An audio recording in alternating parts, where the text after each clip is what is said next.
Vamos lá.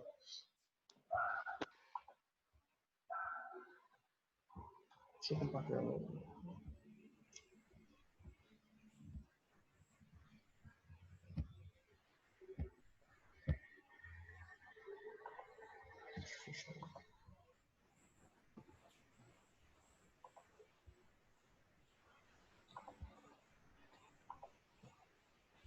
Pronto, Renato, é com você aí.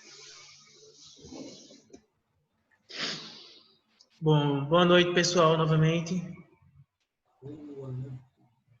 A gente já deve, né, como é conhecimento de muitos, na cultura oriental, os nomes eles não são simples denominação. E vai lá, beleza.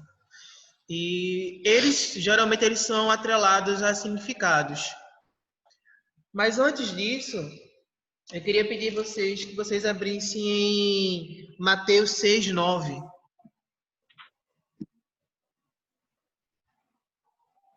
Alguém poderia ler, por favor?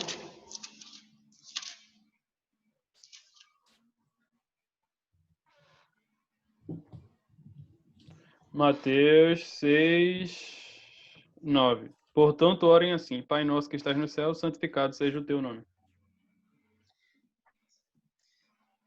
Essa é a oração ao qual Jesus nos ensina como devemos nos dirigir ao Pai, né, que está nos céus, e da importância da santificação do nome. O nome de Deus para a cultura judaica, ele é tão importante que lá em Êxodo, Êxodo 20, versículo 7, ele é retificado isso que Jesus falou sobre a santidade do nome de Deus. Que o nome de Deus, ele não deve...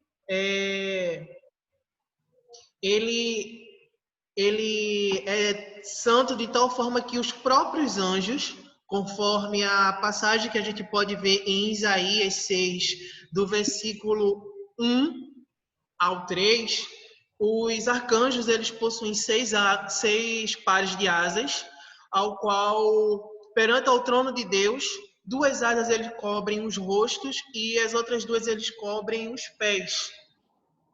E é descrito que os arcanjos eles são seres incandescentes, mas eles não ousam, perante ao Senhor Jesus, perante a Deus, quer dizer, se mostrar. Então, o que eu quero dizer com isso? Infelizmente, aqui no Ocidente, a gente tem uma cultura que muitas vezes beira a irreverência. Fazemos piadas com tudo. A gente faz piada com doenças tipo câncer, a gente faz piadas com referentes à raça e também muitas vezes fazemos piadas referentes ao nome de Deus, né? E isso para o costume judaico é altamente danoso. Tanto que em Levítico, capítulo 24, versículo 16, depois eu vou estar passando essas referências para vocês no grupo, pela lei mosaica, ninguém poderia tomar o nome de Deus em vão. Quem o fizesse, né, receberia uma pena de morte. Por que eu estou falando isso antes de falar sobre o estudo de Deus? Que é muito importante que a gente tenha em mente, como cristão, que a gente reforce essa questão de santidade e referência ao nome do Senhor Jesus. Eu mesmo, quando eu estava preparando esse estudo, eu me peguei muitas vezes, em termos de vícios de linguagem mesmo, a gente falando muitas vezes o nome de Deus sem ser assim tão necessariamente, né? Mas voltando aos nossos estudos, o conceito de nome, né, o conceito da nomenclatura nome vem do latim nominis inis, que significa denominação de palavra ou expressão designada por algo e alguém ou alguém. Na cultura judaica, o nome ele pode estar atrelado tanto à sua profissão quanto a um atributo pessoal. E aí eu destaquei para vocês alguns nomes que são utilizados para se referir ao Senhor nosso Deus. Já? Posso passar? Não, deixa, bota lá só. Isso, obrigado. O nome, ele serve para impor respeito. E aí nós temos algumas nomenclaturas que são utilizadas para se referir ao Senhor. Temos o El Elyon, né, que na tradução literária seria o Altíssimo. El Olam, que é Deus eterno. El Berit, que é o Deus da aliança. E El Roi, o Deus que vê. O que a gente precisa entender é que na Bíblia essas nomenclaturas elas estão intrinsecamente atreladas à forma como Deus ele se revela ao povo judaico, ao seu povo escolhido. Não existe um nome específico que possa ser atrelado como sendo o nome verdadeiro de Deus. E aí, dando continuidade, segundo o pensamento oriental, jamais o nome era considerado um simples vocábulo, como eu falei para vocês. Ele está sempre atrelado ou à condição do nascimento ou a um atributo específico daquela pessoa. E na cultura oriental, os nomes eles eram tão importantes que eles eram utilizados em encantamentos. A gente pode perceber essa importância na cultura egípcia, ao qual o nome dos deuses e entidades dos egípcios eles eram utilizados nos seus rituais. A gente também pode observar esse mesmo comportamento nas culturas greco-romanas, fenícias e... Agora eu vou conversar aqui. Eu vou fazer live aqui. Tem mesopotâmias, tem babilônicas. Mesopotâmicas e babilônicas. Hã? Ah, mas vai ter uma live, mãe. Desliga o microfone aí, Renan. Deixa eu voltar ele. Desliga o dele. Pronto. Vai. Portanto, é compreensível entender que Deus ele nunca revelou o seu nome ao homem. Não porque o homem pudesse vir subjugar e utilizar o nome verdadeiro de Deus, né, em algum tipo de feitiço, mas essa autorrevelação de Deus, ela tá a maneira como Deus, ao longo do seu relacionamento com o ser humano, desde o Jardim do Éden até a volta de Cristo no Apocalipse, Deus ele vai se autorrevelando e compartilhando com a sua criação características da sua personalidade divina. E aí, através dessa revelação, a gente vamos tendo algumas subdivisões de multiforme de se expressar e de se relacionar com esse Deus. Tem alguma coisa para falar? Fala aí. Não, é isso.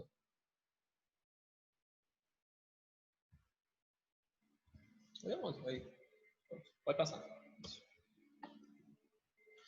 Os nomes de Deus não são uma invenção humana, como eu falei para vocês. Eles têm origem na revelação divina, né, do Deus para com os homens, e que são tomados pela linguagem humana referente às suas relações terrenas. São, antes de tudo, antropomórficos, né, são comparações, porque o que a gente precisa entender? Deus, sendo um ser extremamente sábio e ilimitado, não teria como jamais, né, o homem, na sua limitação, compreender a totalidade desse Deus. Então, Deus ele vai revelando através de seus atributos ao longo do tempo. E aí a gente tem algumas colocações como o médico dos médicos, o Senhor dos senhores, o Rei dos reis, o Senhor do exército, o Pai Altíssimo. São alguns exemplos de traduções, né, dos nomes que Deus foi se revelando para com a humanidade.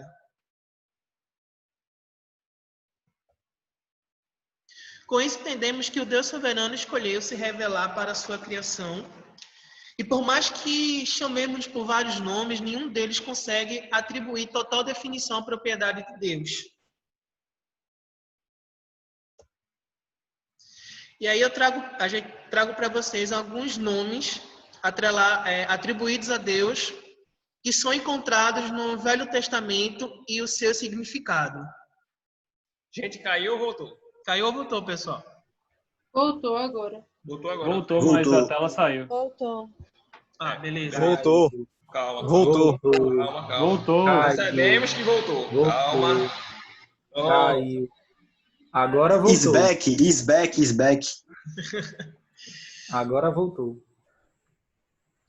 Bom, a gente tem no Velho Testamento o nome El, que é possivelmente derivado de U, que na sua tradução literária tem um significado atrelado ao primeiro, ser primeiro Senhor, que também pode ser traduzido literalmente a forte e poderoso. Partindo de El, a gente tem o acréscimo de A vogais, e aí nós temos Elohim, que deriva provavelmente da mesma raiz, né, que é referida ao temor. Portanto, a gente pode atrelar ele à tradução de Deus forte e todo-poderoso, como objetivo de temor. Você pode...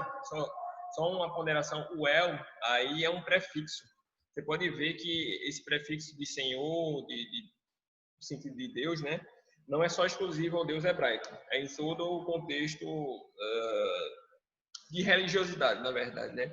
Por isso que o El, a gente pode ver o El Shaddai, Elohim, então é como se fosse um prefixo que dá capacidade para o que vem a posterior também. Então, normalmente é um prefixo mais genérico, tá certo? Não é exclusivo somente ao nosso Deus, não. Tanto que quando ele é atrelado aos outros pronomes, nós temos El Elyon, que é o primeiro altíssimo.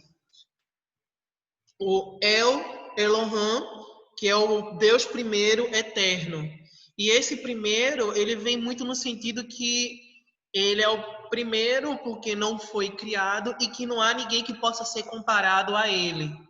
O Elohim, a gente até falou um pouco sobre o sentido do Elohim na Trindade, né? Então, acho que o termo mais conhecido Elohim é em Gênesis 1:1, quando diz assim: no princípio criou Deus o céu e a terra. Esse Deus aí é Elohim, que é um termo que indica plural, tá certo? Então, não é como se fosse eu não posso nem dizer que são 3 deuses, mas é como se fosse uma entidade composta, tá certo? Então, aí a gente tem novamente, voltando à Trindade, a gente tem um indício que Deus já estava com Jesus e o Espírito Santo no momento da criação do mundo, porque aquele termo não foi o termo Elo, mas sim Elohim, que significa uma unidade composta. E aí a gente também pode entender esse El pela necessidade do povo judaico em sua cultura em si. Geograficamente, né, o povo judaico ele vivia cercado por várias outras culturas de deuses politeístas. Então, o El vem muito também nesse sentido de afirmação, de que não há nenhum outro Deus comparado ao Deus da nação de Israel. Quer passar? Pode. Elion. E o El Elyon, né, que é o derivado que coloca Deus como o único Deus exaltado acima de qualquer outro Deus. E aí a gente tem algumas referências bíblicas no Antigo Testamento que reforçam, né, o nome de Deus como El Elyon.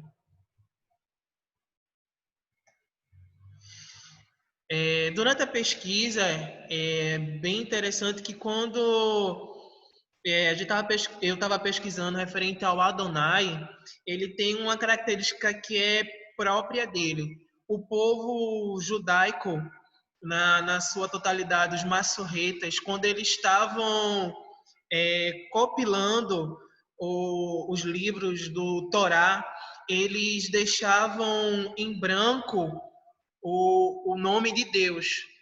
Porque, porventura, aquele livro ele poderia ser considerado impuro ou ser encontrado algum erro, e que aquele livro, ao ser descartado, o nome de Deus não tivesse atrelado a ele. Então, eles ou deixavam em branco, ou até que fosse aprovado pelo conselho Massorreta, eles abreviavam. E o Adonai era um dos prefixos mais utilizados na época na compilação do livro do Torá, né?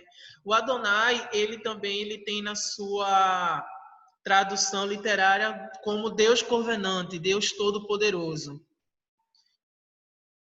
E temos também o Yahvé, né, que é um dos nomes que a gente pode dizer que é o mais conhecido, que na sua tradução nós temos também o Jeová, né, que significa o Deus Altíssimo, o Deus que é transcendente, aquele que é, que foi e que sempre será.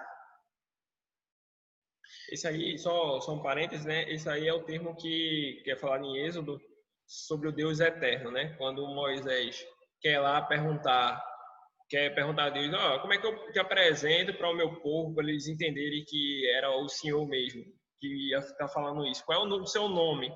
Aí Deus diz, eu sou o que sou, né? Então, como é um termo assim muito poderoso, é usado o Yahvé nesse sentido, que é um Deus eterno, ou seja, um Deus que foi, o que é e o que sempre virá, né? Que sempre irá de ser. Então, assim, ele continua na questão atemporal. É uma coisa que foge à nossa noção de tempo, né? Então, quer dizer que Deus sempre existiu, né?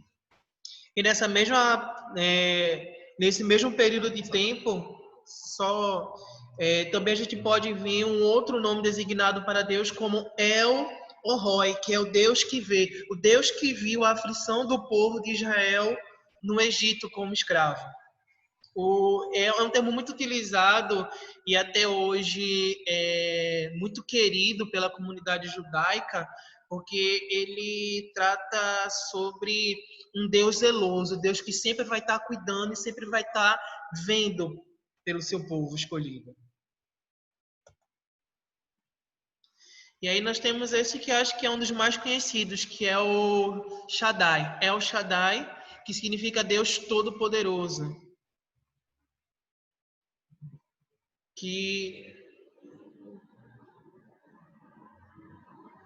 Desculpa, agora eu me perdi. Legal. El Shaddai é o mesmo.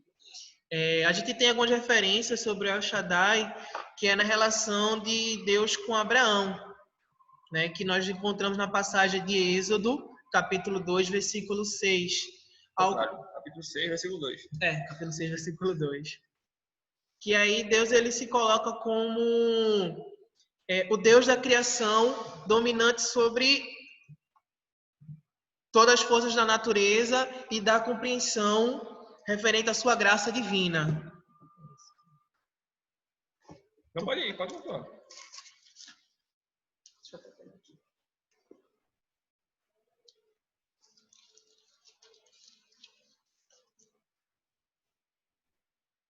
Na verdade, isso aí foi Moisés. Foi um erro de tradução, mas é Moisés aí. Porque Êxodo eu fiquei até estranho, mas é Moisés. Abraão, tá Êxodo. Pessoal, então desculpa, correção. Em vez de Abraão, como está aqui no slide, é Moisés. Depois a gente vai corrigir e mandar para vocês. E aí voltamos para o Yahvé. Voltamos para o Yahvé e Tessabaot. Pessoal, eu tentei procurar uma forma de pronunciar, mas eu não encontrei. Tem a música, né? É Sabaô. Não pronuncia o TS, não. Yahvé e... Eu já ouvi o pastor Jorge falando e ele fala Sabaô. Sabaô? Não, acho que não é. É desse que Yahvé. Tessiquiavé. É Tessiquiavé, Tessiquiavé. Como é que é ter esse que Yavé se nem ter tecido na frente do Yavé, homem? Mas aí é um termo que pode ser utilizado antes e depois mesmo. Mas aí eu esqueci como é a pronúncia. Mas na música de Kleber Lucas tem. É, Sabal? Tem. Que é justamente um sentido que o Yahvé é como se fosse o supremo Deus, né? Como se fosse o todo-poderoso e sua grandiosidade, né? E o Tessiquiavé, não sei se seria Tessiquiavé mesmo, mas é como se fosse um reforço para esse significado. Ou seja, é como se fosse um empoderamento a uma coisa que já é poderosa. Aí disso a gente já tem algumas derivações, como o Senhor dos Exércitos, o Senhor dos Senhores, enfim. Uma outra coisa que é bem interessante é que com as traduções e as compilações com a Septuaginta, que foi a compilação dos textos hebraicos para os gregos, a gente tem o Yahvé, né? Ele... Não, pode continuar. Estou tentando ver o significado, aí, o termo, né? Sim, sim. É Tessiquetui, eu acho. Mas enfim. Né? Que o Yahvé, ele é o que até hoje, ele nas sinagogas é o mais utilizado. Porque o que acontece? Dependendo da situação, hoje na sinagoga, se eles forem se referir ao Pai, é mais utilizado Yahvé. Quando a abreviação ao nome de Deus é Adonai, e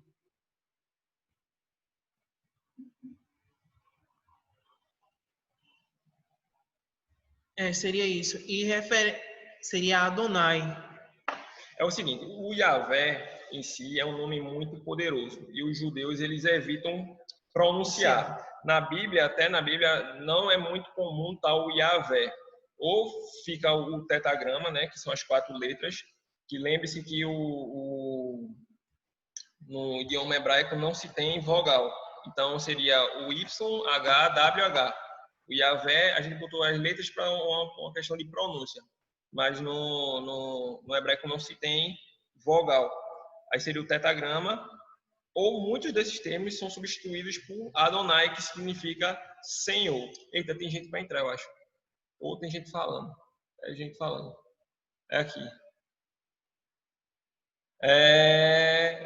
Enfim. Na realidade, as avogais elas entraram com a tradução da Septuaginta. Isso. Só voltando para esse termo, muitos dos termos que seriam Yahvé são substituídos por Adonai porque tem um peso, como o Renato estava falando, que como eles tinham um respeito muito grande pelo nome do Senhor, o Yahvé eles tinham medo de pronunciar ou escrever em vão. Eles substituíam por Adonai. Muitos desses termos, quando a gente olha na Bíblia hoje, está lá Senhor com S maiúsculo. Toda vez que está Senhor com S maiúsculo, era Adonai, o termo no original.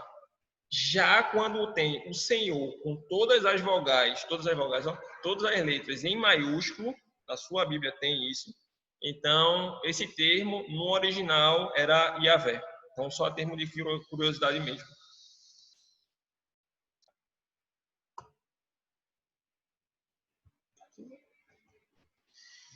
E aí, fechando, a gente tem, como eu estava falando, a Septuaginta, que foi a compilação dos livros do Antigo Testamento na tradução para o grego.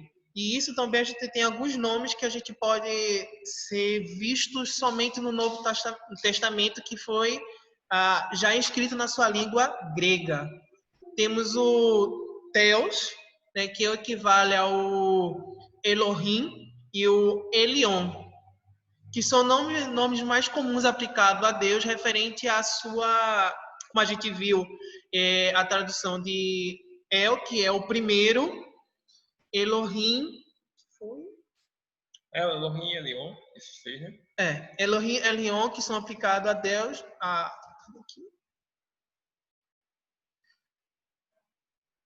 que são referentes ao Deus exaltado.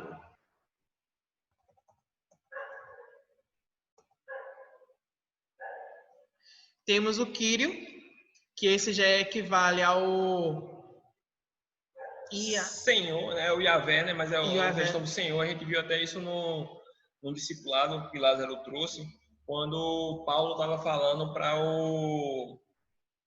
falando de Jesus, né? Que fala sobre o termo utilizado ali é o Kyrios, que é usado do Senhor, né? Então é como se fosse o Senhor Deus, né? Então seria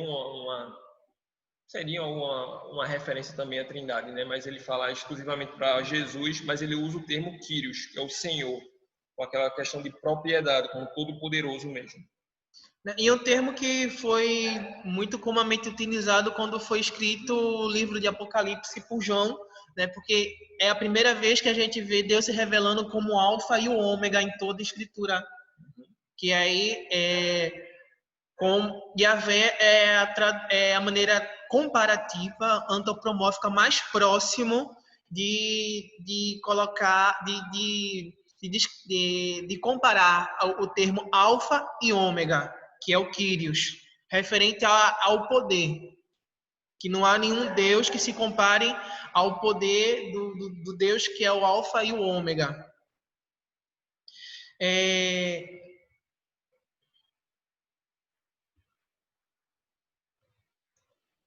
É isso que vai ser referente.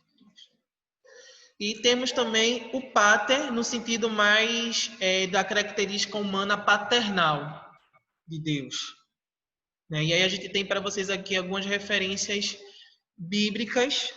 Porque o que acontece? Já no Antigo Testamento, os judeus eles não tinham essa relação mais paternal de pai. É algo que vem trazido através de Jesus, né? Eu gosto mais do Abba. Também, né? É muito utilizado também, né? O Abba. A relação de pai no Antigo Testamento, ele é muito tido como o Deus pai de Israel, mas é muito mais referido a termo de autoridade. Já no Antigo Testamento, a gente tem essa questão de um Deus mais próximo, com características... No Novo, com características mais de... Como é que eu posso... Paternal mesmo, né? Paternal, né? De cuidado, né? De zelo, né? De intercessão, de mexer, de você realizar milagres próximos, de você interagir, né? Eita, vamos acabar em 10 minutos também por conta da mesma coisa. Então, se a gente cair, vocês voltem para entrar de novo. E aí, referente a esse pato, acho que é uma coisa que é muito utilizada agora, como eu particularmente utilizo muito expressões de paizinho de amor na oração, porque acho que é o que fica mais forte pelo menos para mim, no Novo Testamento, é quando a gente vê Jesus se relacionando com o Pai, nessa referência de um Pai amoroso, compreensivo. Embora a gente tenha que ter cuidado para também a gente não transformar aquela característica de um pai que é submisso e ao mesmo tempo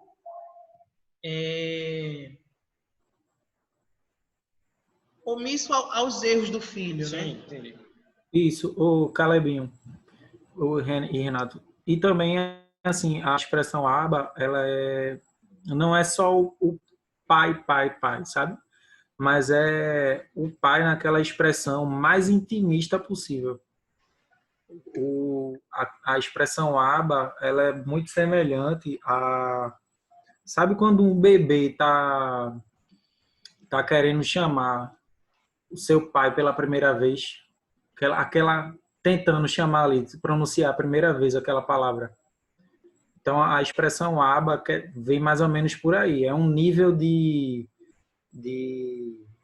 como eu posso Intimidade, dizer? né? De intimidade, mas tem outra de dependência, um nível de intimidade, um nível de independência, sabe? Tipo, imagine um filho, um bebê sem o seu pai.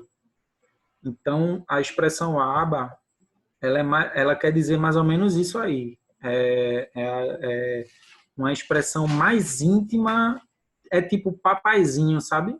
Tipo papaizinho, aquela coisa assim bem dependente mesmo, mostrando bem dependência, mostrando bem intimidade e superioridade de quem está sendo chamado, né? No caso, Deus, né?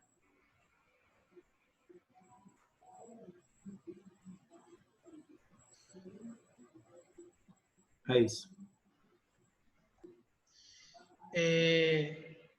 É certo, agora como conclusão, é certo que muitos nomes ficaram fora desse estudo. A gente sabe que se a gente fosse elencar nome por nome, né? Mas a ideia é que seja um material que desperta. Como eu disse, quando o Caleb me convidou, eu digo, Caleb, muito difícil é ficar nessa posição de estar aqui ministrando o estudo, principalmente referente aos nomes de Deus, né? E que a partir do material que foi apresentado, vocês possam também estar despertando a curiosidade de estarem estudando e que também, gente, em nenhum momento tome esse estudo como a verdade absoluta, muito menos como completo na sua totalidade, né? É só, acho que eu posso dizer, um aperitivo de tudo que cada um pode encontrar fazendo a sua pesquisa pessoal.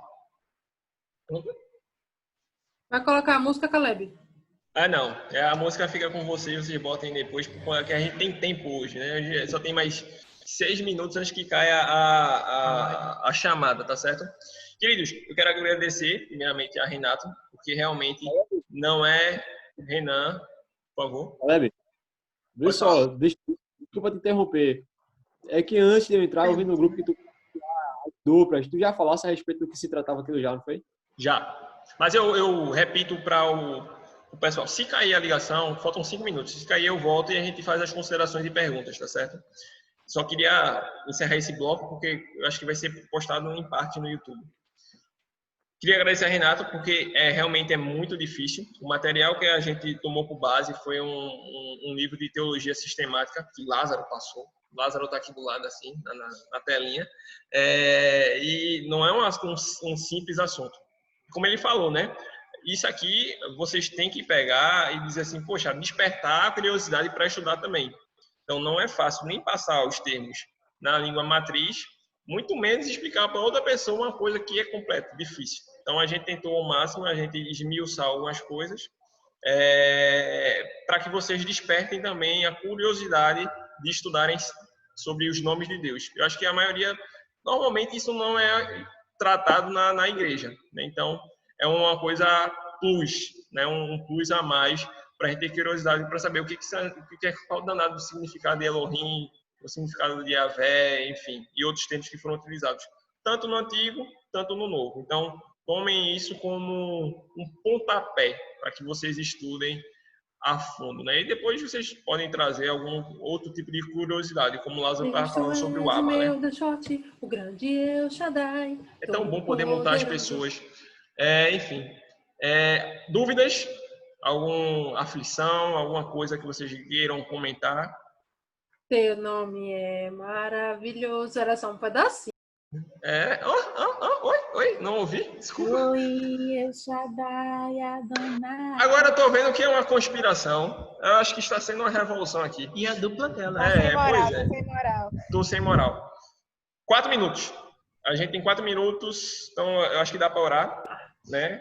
Alguém tem alguma dúvida, alguma coisa? Renato, voltou. Pessoal, quero agradecer a vocês e também quero pedir, me desculpar, porque assim, um assunto complicado, embora eu tenha pesquisado, me preparado, mas eu travei realmente um pouco e eu quero pedir desculpa. Não há do que se desculpar, porque aqui não há desculpa, porque está todo mundo errado, está todo mundo como um pecador, está todo mundo aprendendo. Então, às vezes a gente... Tu também tá, eu só queria saber. Com toda certeza que eu tô. Vocês estão pensando que o projeto obrigada. é de Caleb, Não não é é? assim, viu? Calebinho, Silêncio. Lázaro, meu pastor falando. eu tenho eu tenho uma sugestão. A gente, como vai abrir novamente a sala? Vai abrir. Não, ele já me cortou. Então a gente podia fechar e abrir logo. E aí a gente ia para as considerações, pergunta, oração. Mais 40 minutos para cantar uma musiquinha de 5 minutos. É até 8h30, galera. Tô fechando o bloco, jovem. Vamos fechar o último bloco, aí eu respondo também a pergunta de Renan, tá certo? Vou encerrar e abrir de novo, tá certo?